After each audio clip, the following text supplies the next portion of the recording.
Berkelas. Salah satu pelatih legendaris dunia, Louis van Gaal, berkomentar keras dan tanpa basa-basi jelang Indonesia menghadapi di kualifikasi round 4 Piala Dunia 2026. Kluivert bintang tapi bukan pelatih. Katanya, apa yang sebenarnya terjadi di balik drama besar ini? Mari kita kupas tuntas dan tonton hingga selesai.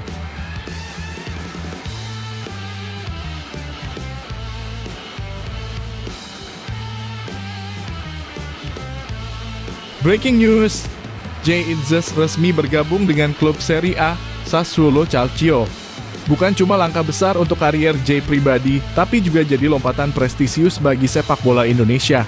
Penasaran gimana proses transfer ini bisa terjadi? Apa artinya buat timnas? Dan bagaimana tantangan Jay ke depan? Tenang, semua akan kita kupas secara lengkap.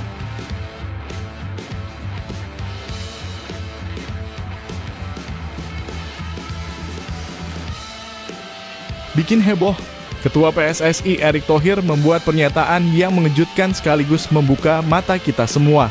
Ia mengutip prediksi dari teknologi canggih CHAT yang menilai peluang timnas Indonesia lolos ke Piala Dunia 2026 hanya 7%.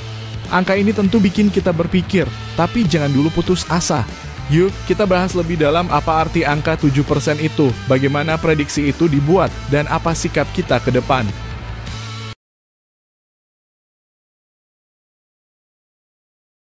Serta beberapa berita timnas Indonesia hari ini. Selengkapnya hanya di Zona Timnas Indonesia.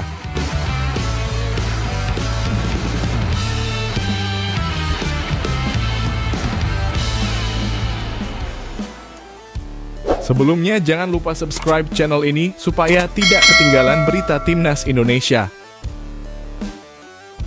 Berkelas. Salah satu pelatih legendaris dunia, Louis van Gaal, berkomentar keras dan tanpa basa-basi jelang Indonesia menghadapi di kualifikasi round 4 Piala Dunia 2026. Kluivert bintang tapi bukan pelatih.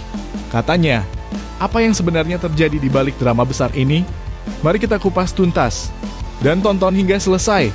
Sebelum kita masuk ke komentar pedas Van Gaal, mari kita sedikit mundur ke belakang, ke era Shin Tae-yong. Pelatih asal Korea Selatan ini datang ke Indonesia dengan segudang keraguan. Tapi perlahan skeptisisme itu berubah jadi rasa percaya. Di tangannya, timnas Indonesia berubah total, lebih disiplin, lebih berani, dan lebih percaya diri. Ia berhasil membawa Indonesia ke babak ketiga kualifikasi Piala Dunia untuk pertama kalinya dalam sejarah. Sebuah pencapaian luar biasa, yang justru tak berujung manis. Namun, ketika para pendukung berharap Shin bertahan dan membawa Indonesia lebih jauh, PSSI justru memutuskan hal yang mengejutkan, kerjasama dengan Shin Tae-yong dihentikan. Dan disinilah nama Patrick Kluivert masuk. Seorang legenda sepak bola Belanda, pencetak gol andal, mantan bintang Barcelona. Tapi tunggu dulu, sebagai pelatih, catatannya tidak seimpresif karier bermainnya. Ya, Kluivert memang pernah jadi asisten pelatih di beberapa tim besar seperti PSG dan Timnas Belanda. Tapi sebagai pelatih kepala, hampir tidak ada rekam jejak berarti. Maka ketika PSSI menunjuk Kluivert untuk menggantikan Shin, banyak yang bertanya-tanya, termasuk Louis van Gaal. Louis van Gaal, pelatih legendaris yang sudah membawa tim besar seperti Ajax, Barcelona, Bayern, dan Manchester United, tak bisa menahan komentarnya. Dalam wawancara dengan media Belanda, ia menyebut keputusan PSSI sebagai tidak masuk akal. Patrick Kluivert adalah legenda sebagai pemain, ujar Van Gaal, tapi sebagai pelatih, dia belum membuktikan apa-apa di level internasional. Ini bukan waktunya untuk bereksperimen. Kalimat itu langsung mengundang perhatian. Dan bukan tanpa alasan. Van Gaal tahu betul kemampuan Kluivert. Mereka pernah bekerja sama di Barcelona dan Timnas Belanda. Tapi pengalaman melatih Kluivert tidaklah cukup untuk memimpin tim nasional yang tengah berada di momen penting dalam sejarahnya. Dan tantangan yang menanti Kluivert tidak main-main. Indonesia berada di grup neraka di ronde keempat kualifikasi Piala Dunia 2026 bersama Irak, Arab Saudi, dan satu tim kuat lainnya. Ini adalah pertandingan-pertandingan kelas berat yang membutuhkan strategi matang dan mental baja. Pertanyaannya sekarang, apakah Kluivert dengan pengalaman yang sangat minim bisa menghadapi tekanan sebesar ini? Van Gaal menyatakan tegas, jika Kluivert gagal, PSSI harus bertanggung jawab. Mereka yang mengambil risiko, mereka pula yang harus siap menghadapi konsekuensinya. Pernyataan Van Gaal ini memperkuat suara publik yang sudah lebih dulu kecewa. Di media sosial, kritik terhadap PSSI mengalir deras. Banyak yang mempertanyakan proses pemilihan pelatih baru. Apalagi hingga kini belum ada tanggapan resmi dari PSSI soal komentar Van Gaal. Kisah ini bukan sekadar tentang pelatih yang datang dan pergi. Ini soal bagaimana kita membangun sepak bola dengan fondasi yang kuat, bukan sekadar nama besar. Van Gaal mengingatkan kita bahwa pengalaman dan rekam jejak harus jadi pertimbangan utama, bukan popularitas semata. Apakah Patrick Kluivert akan membungkam semua kritik dengan prestasi gemilang? Atau prediksi Van Gaal akan terbukti benar? Waktu yang akan menjawab. Tapi satu hal pasti, sepak bola Indonesia pantas mendapat keputusan yang bijak, bukan sekadar sensasi. Bagaimana pendapat kalian tentang kritik Van Gaal terhadap PSSI dan pengangkatan Kluivert? Apakah kalian setuju? Tulis pendapat kalian di kolom komentar dan jangan lupa like, share, dan subscribe untuk update terbaru seputar dunia sepak bola Indonesia dan internasional.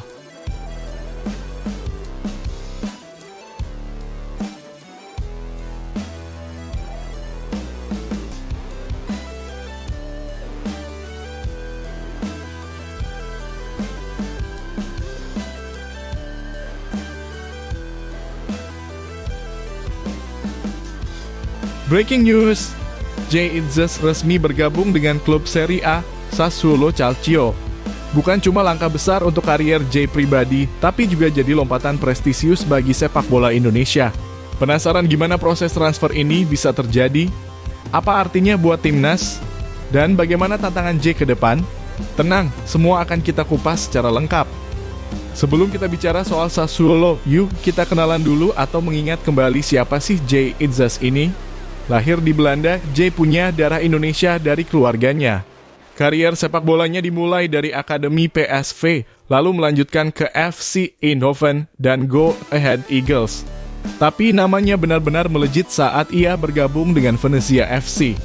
Jay dikenal sebagai bek tengah yang tenang, cerdas membaca permainan, dan punya kemampuan distribusi bola yang sangat baik. Di timnas Indonesia, ia menjelma jadi salah satu pemain paling penting bahkan dipercaya jadi kapten tim dalam sejumlah laga penting.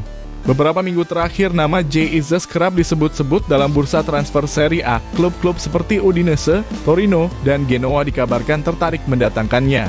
Tapi semuanya hanya sebatas rumor. Sampai akhirnya muncul nama Sassuolo. Sassuolo Calcio akhirnya menang dalam perburuan ini. Tim yang terkenal dengan gaya bermain atraktif itu mengumumkan transfer Jay pada Sabtu malam, 9 Agustus 2025 dengan cara yang unik. Mereka memposting gambar bendera Indonesia dan Bali bikin netizen Indonesia langsung heboh. Tak lama kemudian unggahan itu dikonfirmasi dengan foto resmi. Jay Itzes mengenakan seragam Sassuolo dengan caption singkat tapi berarti besar, "Selamat datang, Jay." Boom, resmi sudah. Jay Itzes jadi pemain Sassuolo. Dan yang lebih penting, ia akan tetap bermain di Serie A. Mungkin banyak dari kalian yang masih bertanya-tanya, Sassuolo itu klub apa sih? Kecil ya? Gak pernah dengar? Nah, mari kita bahas sebentar. Sassuolo adalah klub asal kota kecil di Italia, tapi mereka terkenal dengan gaya bermain, menyerang, dan filosofi sepak bola modern. Pernah dilatih oleh pelatih-pelatih seperti Roberto De Zerbi dan Alessio Dionisi, Sassuolo dikenal sebagai klub pengembang bakat. Disinilah nama-nama besar seperti Domenico Berardi, Manuel Locatelli, dan Gianluca Scamacca bersinar sebelum pindah ke klub top Eropa. Jadi, walau bukan klub besar, Sassuolo adalah tempat ideal buat pemain yang ingin naik level dan berkembang secara teknis dan taktis. Dan kini, giliran Jay Itzes. Sebelum pindah, Jay punya musim yang luar biasa bersama Venezia FC. Bergabung sejak musim 2023/2024, Jay mencatatkan 66 penampilan di semua kompetisi Serie B, Serie A, dan Coppa Italia. Ia juga mencetak 5 gol dengan 3 gol penting yang membantu Venezia promosi ke kasta tertinggi musim lalu. Tak heran kalau Venezia pun memberi ucapan perpisahan yang penuh rasa hormat. Dalam pernyataan resminya, mereka berkata, "Terima kasih atas komitmen, profesionalisme, dan semangatmu, Jay. Semoga sukses di petualangan berikutnya." Transfer ini bukan cuma kabar baik buat Jay pribadi, tapi juga untuk timnas Indonesia. Bayangkan kapten timnas bermain reguler di Serie A. Itu artinya kualitas, pengalaman, dan mentalitasnya bakal naik level. Ini penting, apalagi mengingat tantangan besar Indonesia di ronde keempat kualifikasi Piala Dunia menghadapi tim-tim kuat seperti Arab Saudi dan Irak. Pemain seperti Jay bisa jadi pembeda bukan cuma dari segi teknis, tapi juga jadi panutan di lapangan. Tapi tentu saja tantangan di Serie A tidak main-main.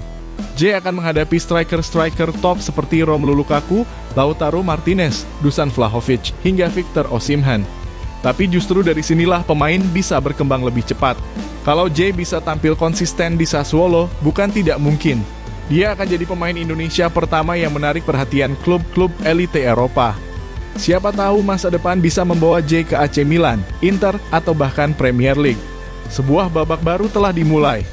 Jay Itzes resmi menjadi milik Sassuolo Calcio dan dengan itu harapan baru pun tumbuh baik untuk karirnya maupun untuk sepak bola Indonesia secara keseluruhan. Bagaimana menurut kamu? Apakah Jay Itzes akan bersinar di Serie A? Apakah ini jadi pembuka jalan untuk pemain Indonesia lainnya ke Eropa? Tulis pendapat kamu di kolom komentar.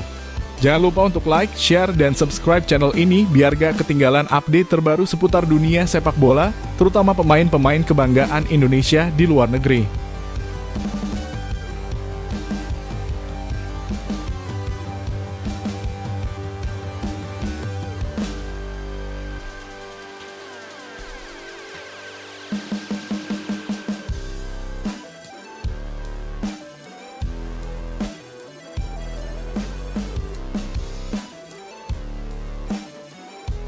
Bikin heboh, Ketua PSSI Erick Thohir membuat pernyataan yang mengejutkan sekaligus membuka mata kita semua. Ia mengutip prediksi dari teknologi canggih CHAT yang menilai peluang timnas Indonesia lolos ke Piala Dunia 2026 hanya 7%. Angka ini tentu bikin kita berpikir, tapi jangan dulu putus asa. Yuk, kita bahas lebih dalam apa arti angka 7% itu, bagaimana prediksi itu dibuat, dan apa sikap kita ke depan. Erick Thohir bukan sosok asing dalam dunia olahraga dan bisnis di Indonesia. Ia kini menjabat sebagai Ketua PSSI, organisasi yang menaungi sepak bola Indonesia. Di tengah kesibukannya, Erick tak sungkan membagikan pandangannya tentang perjalanan timnas Garuda di kualifikasi Piala Dunia 2026. Namun yang menarik perhatian adalah ia menggunakan bantuan teknologi Artificial Intelligence, yakni CHAT, untuk memprediksi peluang lolos ke Piala Dunia. CHAT adalah program canggih yang bisa menganalisis data secara cepat dan memberikan prediksi berdasarkan statistik dan variabel tertentu. Menurut CHAT, peluang timnas Indonesia lolos ke putaran final Piala Dunia 2026 hanya sebesar 7%. Sebuah angka yang kecil jika dibandingkan dengan Irak yang diprediksi memiliki peluang 55% dan Arab Saudi yang berada di angka 38%. Lalu apa arti angka 7% itu? Secara sederhana, ini berarti dari 100 kali pertandingan yang sama, kemungkinan Indonesia lolos hanya sekitar 7 kali. Tapi tentu saja sepak bola bukan cuma soal angka di atas kertas. CHAT mengambil data dari performa statistik pemain, hasil pertandingan sebelumnya, dan berbagai faktor lain untuk membuat prediksi. Namun, ada banyak faktor tak terduga yang bisa mengubah hasil sebenarnya. Meski angka 7% itu terdengar kecil dan mungkin bikin hati sedih, Erick Thohir justru tidak patah semangat. Ia menegaskan angka itu bukan alasan untuk menyerah, malah harus menjadi motivasi lebih besar.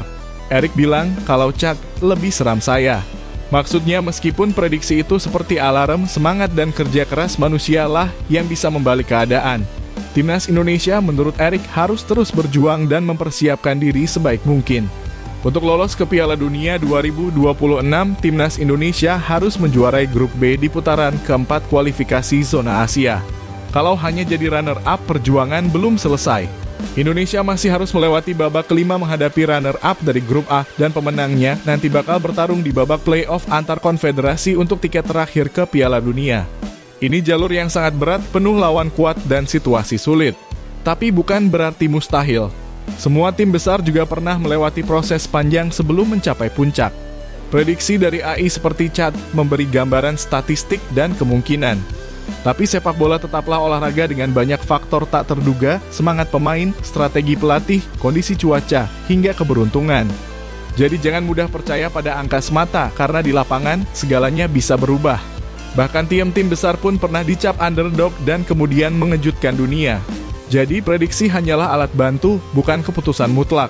Erick Thohir dan PSSI punya tugas besar mempersiapkan timnas dengan matang, baik dari segi fisik, taktik, mental, dan dukungan seluruh elemen sepak bola Indonesia.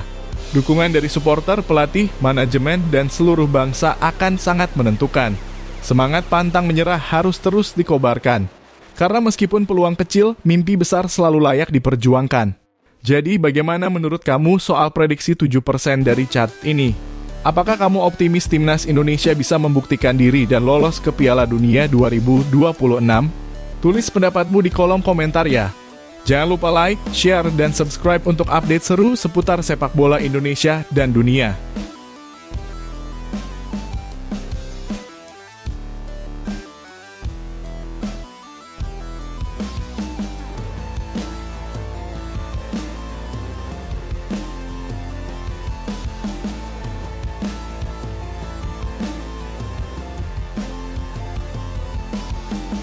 Geger, media Korea Selatan ikut-ikutan marah besar. Ini soal laga final ASEAN Cup U23 tahun 2025 antara Indonesia versus Vietnam, yang bukan cuma menyisakan kekalahan menyakitkan bagi Garuda Muda, tapi juga sebuah drama panas antara dua pelatih, Gerald Vandenberg dari Indonesia dan Kim Sang-sik dari Vietnam. Apa sebenarnya yang terjadi? Kenapa media Korea tiba-tiba marah besar? Dan benarkah ini bisa jadi awal dari rivalitas baru di kancah sepak bola Asia Tenggara? Yuk kita kupas tuntas semuanya. Final yang mempertemukan Indonesia dan Vietnam ini sejatinya menjadi harapan besar bagi supporter tanah air. Pasalnya timnas U23 di bawah asuhan Gerald Vandenberg tampil konsisten sejak babak penyisihan. Harapan tinggi pun mengiringi langkah Garuda Muda ke partai puncak. Namun siapa sangka, alih-alih jadi momen manis, pertandingan ini justru berubah jadi momen pahit tidak hanya karena skor akhir 0-1 untuk kemenangan Vietnam, tapi juga karena tensi panas yang muncul di sepanjang pertandingan. Dari awal laga, suasana sudah tegang. Kedua tim bermain agresif, penuh tekanan. Tapi tensi ini mencapai titik panas saat pertandingan memasuki menit-menit akhir. Disinilah semuanya bermula. Robby Darwish, salah satu pemain andalan Indonesia, akan melakukan lemparan ke dalam. Tapi pelatih Vietnam, Kim Sang-sik, justru berdiri di dekat area lempar dan menghalangi jalannya bola. Gerald Vandenberg yang menyaksikan langsung dari pinggir lapangan tampak geram. Ia berkali-kali memberi isyarat agar Kim mundur, namun tidak digubris. Beberapa sumber mengatakan Kim bahkan menyebarkan botol-botol air di area dekat Robby Darwish seolah-olah memang ingin mengganggu konsentrasi pemain Indonesia dan memperlambat permainan. Wasit sempat memberi peringatan, tapi tensi pertandingan sudah kadung tinggi. Situasi ini memicu ketegangan tidak hanya antar pemain, tetapi juga antar pelatih. Setelah pertandingan berakhir, media Korea Selatan Chosun menulis laporan yang cukup keras. Mereka menyebut bahwa pelatih Indonesia, Gerald Vandenberg, tidak menunjukkan rasa hormat kepada Kim Sang-sik. Mereka menyoroti satu momen penting, yaitu saat Gerald diduga menolak bersalaman dengan Kim setelah laga. Video yang tersebar menunjukkan Kim mendekat ingin bersalaman, namun Gerald menepis tangannya dan pergi tanpa berbicara sepatah kata pun. Media Korea menyebut ini sebagai perilaku tidak pantas, bahkan menyebut bahwa Vandenberg marah berlebihan dan tidak bisa menerima kekalahan. Menurut mereka ini bukan sekadar emosi, tapi sudah menyentuh ranah sportivitas. Chosun bahkan menulis pelatih Indonesia bersikap tajam kepada Kim Sang-sik seolah-olah tidak menerima hasil kekalahan. Apakah ini memang bentuk ketidaksopanan atau hanya luapan emosi sesaat? Nah, ini yang menarik. Ada dua versi cerita soal insiden ini.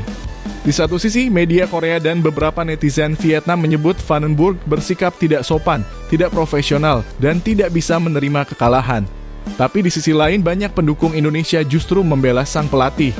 Mereka menyebut bahwa Kim Sang-sik lah yang memprovokasi lebih dulu lewat taktik kecil yang mengganggu ritme permainan Garuda Muda. Botol-botol air di area lempar, posisi berdiri Kim yang terus menghalangi Robby, hingga gesture-gesture kecil yang membuat pertandingan jadi panas. Bahkan wasit sendiri sempat memberikan teguran keras pada ofisial Vietnam. Pertanyaannya, kalau kita berada di posisi Vandenberg, apakah kita juga akan bersikap tenang? Pelatih Kim memberikan pembelaan. Ia mengatakan bahwa botol-botol air yang tersebar itu bukan bentuk sabotase, tapi hanya karena cuaca panas dan pemainnya butuh cepat minum. Namun banyak analis menyebut ini sebagai alasan yang dibuat-buat. Cuaca panas bukan hal baru di Asia Tenggara, dan tidak ada alasan untuk menaruh botol di area lawan saat pemain lawan akan melempar bola. Beberapa media menyebut ini sebagai taktik pengulur waktu yang cerdik meski secara etika sangat dipertanyakan. Dan disinilah terlihat bahwa rivalitas baru mulai terbentuk. Ini bukan lagi soal siapa menang atau kalah, tapi soal prinsip dan harga diri antar pelatih. Insiden ini bisa jadi awal dari perseteruan panjang. Kita tahu bahwa Vandenberg adalah pelatih dengan karakter kuat. Ia sangat menjaga disiplin dan integritas tim. Ketika melihat lawan memainkan taktik yang curang, ia jelas tidak akan diam saja. Di sisi lain, Kim Sang-sik dikenal sebagai pelatih dengan pendekatan strategis yang sangat detail, bahkan jika itu berarti memancing emosi lawan. Jadi, ketika dua karakter ini bertemu di satu laga penting, benturan pun tak terhindarkan. Dan bisa jadi ke depan setiap pertemuan Indonesia versus Vietnam akan selalu membawa cerita panas baru. Pertandingan memang sudah usai, tapi cerita di baliknya masih terus bergulir. Media Korea marah, netizen terbelah, dan dua pelatih kini mungkin sudah masuk ke dalam daftar rival abadi. Apakah ini hanya salah paham? Atau memang permusuhan ini akan berlanjut ke turnamen berikutnya? Satu hal yang pasti, laga final ASEAN Cup U-Strip 23 2025 bukan hanya soal skor, tapi tentang emosi, strategi, dan harga diri. Bagaimana menurut kalian? Apakah sikap Vandenberg wajar? Atau seharusnya ia tetap bersikap profesional? Tulis pendapat kalian di kolom komentar dan jangan lupa like, subscribe, dan nyalakan lonceng notifikasi agar tidak ketinggalan update terbaru dari kami.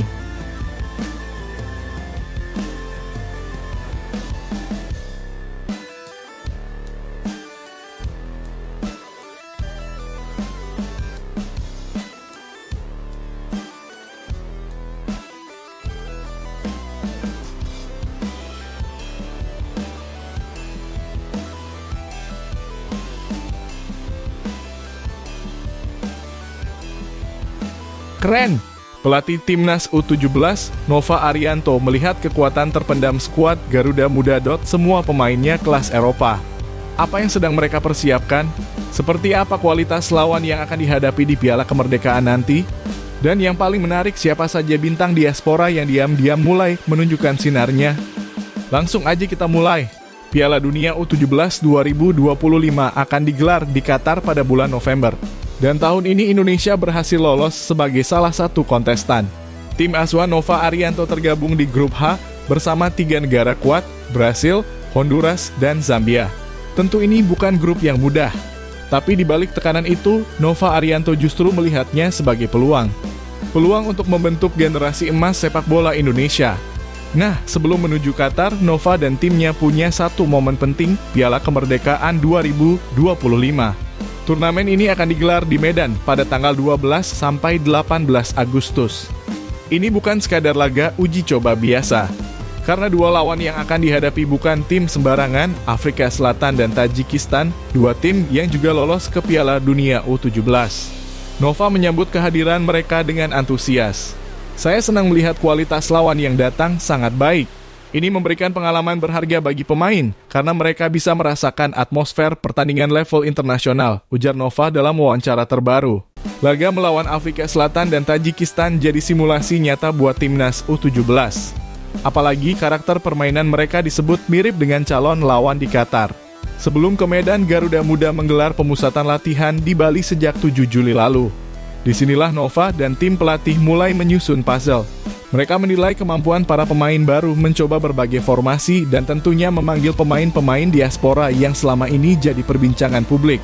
Dari 9 pemain diaspora yang dipanggil, hanya 2 nama yang dibawa ke Medan, Eizar Jacob dari Sydney FC dan Noha Pohan S dari NAC Breda. Kami masih menunggu beberapa pemain untuk bergabung seperti Matthew Baker dan Noha Simangunsong, tambah Nova. Artinya, komposisi final tim ini masih bisa berubah. Tapi yang pasti, Nova udah mulai menemukan potensi tersembunyi dalam skuadnya. Lalu apa sih sebenarnya kekuatan terpendam yang dimaksud Nova? Jawabannya ada pada mentalitas dan kemampuan adaptasi pemain muda kita.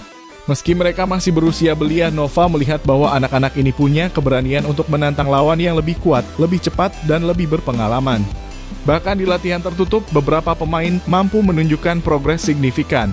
Baik dari segi teknik, visi bermain, hingga kerjasama tim. Pemain seperti Eizar Jacob misalnya mulai menunjukkan kemampuan distribusi bola yang tenang ala pemain Eropa. Sementara Noha Pohan S dikenal sebagai gelandang pekerja keras yang gak takut duel 1 lawan 1.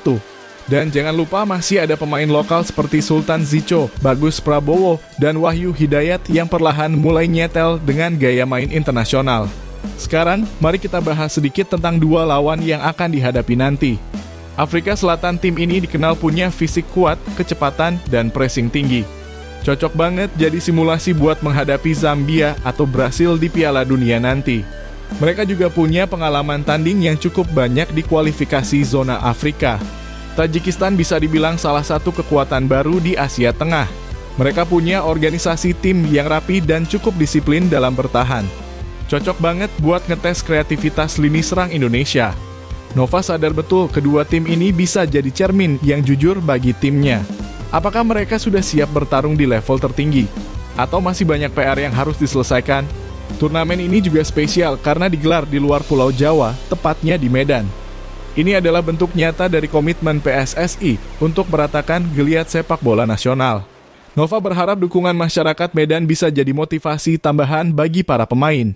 Kami sangat membutuhkan uji coba dengan karakter lawan yang mirip seperti yang akan kami hadapi di Piala Dunia. Dan ini juga jadi kabar baik karena digelar di luar Jawa. Kami ingin seluruh rakyat Indonesia merasakan semangat perjuangan Garuda Muda, katanya. Sebagai pecinta sepak bola, kita tentu berharap Garuda Muda bisa tampil maksimal di Qatar nanti. Tapi lebih dari sekadar menang atau kalah, yang terpenting adalah proses. Bagaimana anak-anak muda ini tumbuh dalam tekanan, belajar dari kesalahan, dan terus berkembang. Nova Arianto tidak hanya membentuk pemain, tapi juga membentuk karakter. Dan turnamen seperti Piala Kemerdekaan adalah panggung awal dari perjuangan panjang itu. Dari balik ke Medan, dari Medan ke Qatar. Langkah Garuda Muda baru saja dimulai. Tapi satu hal yang pasti, mereka tidak sendiri. Seluruh rakyat Indonesia ada di belakang mereka. Satu hati, satu tujuan, merah putih di dunia. Kalau kamu suka dengan konten ini, jangan lupa like, komen, dan subscribe ya. Biar kamu gak ketinggalan update terbaru dari dunia sepak bola Indonesia.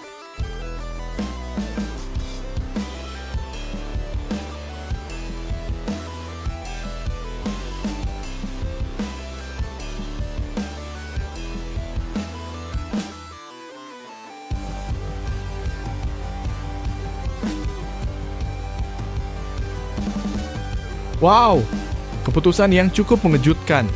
Timnas Indonesia tidak menggelar pemusatan latihan di luar negeri jelang putaran keempat kualifikasi Piala Dunia 2026. Padahal ini adalah babak paling krusial. Salah langkah sedikit saja, kita bisa gagal ke Piala Dunia. Tapi ternyata PSSI punya 3 alasan kuat kenapa mereka mengambil keputusan ini. Kita akan bahas satu per satu, lengkap dengan analisa, dampaknya, simak sampai selesai. Mari kita mulai dari konteks besarnya dulu. Indonesia saat ini berada di putaran keempat kualifikasi Piala Dunia 2026 zona Asia. Ini adalah babak yang sangat menentukan. Timnas kita tergabung di grup B bersama 2 kekuatan Asia, Arab Saudi dan Irak. Pertandingan akan digelar di Arab Saudi pada 8 hingga 14 Oktober 2025. Artinya kita akan bermain di luar kandang melawan tim yang kuat di iklim yang berbeda dan tentunya di bawah tekanan supporter lawan. Lalu bagaimana dengan persiapan tim-tim lain? Arab Saudi sudah ikut Piala Emas CONCACAF di Amerika Serikat dan akan lanjut uji coba di Republik Ceko. Irak akan tampil di Kings Cup 2025 di Thailand. Qatar, mereka latih tanding lawan Austria. UEA, TC di Eropa dan sudah hadapi Lecce dan Mallorca. Oman, mereka akan berlaga di Java Nations Cup di Uzbekistan. Sementara itu, Timnas Indonesia, TC-nya di Surabaya. Lawan uji cobanya, Kuwait dan Lebanon. Dan lokasinya, Gelora Bung Tomo. Tentu banyak yang bertanya, kenapa tidak ikut TC di luar negeri seperti yang lain? Dan inilah jawaban resmi dari Ketua Umum PSSI, Erick Thohir. Alasan pertama yang disampaikan PSSI cukup strategis. Menurut Erick Thohir, pemilihan lawan uji coba disesuaikan dengan karakter tim di grup B, yaitu Arab Saudi dan Irak. Makanya dipilihlah Kuwait dan Lebanon. 2 tim asal Timur Tengah yang dinilai punya gaya main dan ritme permainan mirip dengan lawan kita di babak selanjutnya. Kenapa kita uji coba di Indonesia dan lawannya tim-tim Timur Tengah? Karena kita ingin adaptasi dengan gaya main yang mirip Arab Saudi dan Irak, kata Erick Thohir. Tentu pendekatan ini masuk akal dari sisi teknis. Kita memang butuh simulasi menghadapi tim dengan gaya serupa. Tapi pertanyaannya sekarang adalah apakah cukup hanya dengan uji coba di Surabaya? Apakah intensitas dan tekanan pertandingannya bisa menyaingi laga sesungguhnya di tanah Arab? Alasan kedua lebih ke sisi psikologis dan atmosfer pertandingan. Menurut Erick Thohir, pemilihan Stadion Gelora Bung Tomo, Surabaya, adalah langkah untuk menciptakan suasana semi tandang bagi para pemain, khususnya para pemain diaspora yang sebagian besar baru terbiasa main di Jakarta, terutama di SUGBK. Kita tidak main di Jakarta supaya mereka yang belum pernah main di luar Jakarta bisa mulai merasakan suasana berbeda. Ini simulasi kecil sebelum bertanding di luar negeri, ujar Erick. Ini adalah upaya membangun mental tandang yang selama ini jadi salah satu kelemahan timnas. Kita sering tampil beda saat main di luar kandang, baik dari sisi fokus, komunikasi, hingga semangat bertanding. Dengan bermain di Surabaya, pemain diasporanya juga mulai belajar menghadapi suasana stadion baru, tekanan penonton lokal yang berbeda, serta cuaca yang tidak selalu sama dengan Jakarta. Apakah ini cukup membentuk mental tandang? Waktu yang akan menjawab. Tapi ini adalah langkah yang patut diapresiasi. Nah, alasan ketiga ini berkaitan langsung dengan kondisi fisik pemain. PSSI menyebut bahwa dengan sisa waktu hanya sekitar 2 bulan sebelum pertandingan besar, lebih baik menjaga kondisi pemain agar tidak cedera. Jika mereka berangkat TC ke luar negeri, risiko cedera karena perjalanan panjang, cuaca ekstrem, atau intensitas latihan bisa jadi lebih tinggi. Lebih baik di satu tempat. Mereka jangan sampai cedera, itu sesuatu yang kita coba jaga, ucap Erick Thohir. Apalagi sebagian besar pemain timnas adalah pemain klub dan klub yang menggaji mereka. PSSI tidak ingin terlalu memaksakan kondisi yang bisa menimbulkan konflik dengan klub. Pendekatan ini menunjukkan bahwa PSSI mulai menyeimbangkan antara kepentingan timnas dan klub. Sebuah kemajuan dari sisi manajemen meskipun ada tantangan dari sisi teknis dan kebugaran. Jadi, setelah mengetahui 3 alasan PSSI, bagaimana menurut kalian? Apakah keputusan untuk tidak TC ke luar negeri ini tepat? Dari sisi efisiensi, masuk akal. Dari sisi adaptasi permainan lawan, juga logis. Dari sisi kesehatan pemain, sangat manusiawi. Tapi kita juga tidak bisa menutup mata terhadap kenyataan bahwa lawan-lawan kita sedang gila-gilaan persiapannya di luar negeri. Dan kita akan menghadapi semua itu dengan persiapan dari dalam negeri. Tentu ini bukan soal salah atau benar. Ini tentang apakah persiapan ini akan cukup untuk membuat kita lolos ke Piala Dunia.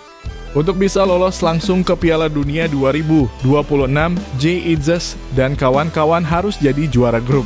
Kalau cuma jadi runner-up, kita masih punya peluang tapi lewat putaran kelima yang akan mempertemukan peringkat 2 dari grup lain. Setelah itu, masih ada play-off antar konfederasi. Artinya perjalanan ke Piala Dunia itu masih panjang, berat, dan penuh risiko. Tapi kita punya harapan. Kita punya pelatih yang berpengalaman, Patrick Kluivert. Kita punya generasi pemain diaspora dan lokal yang lapar akan sejarah. Dan yang paling penting, kita punya dukungan dari 270 juta rakyat Indonesia. TC ke luar negeri mungkin tidak jadi pilihan.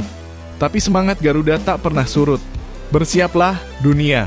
Timnas Indonesia datang dan kami siap menulis sejarah. Kalau kamu suka dengan konten ini, jangan lupa untuk like, komen, dan subscribe channel ini. Tuliskan juga pendapatmu, apakah kamu setuju dengan keputusan PSSI tidak menggelar TC di luar negeri?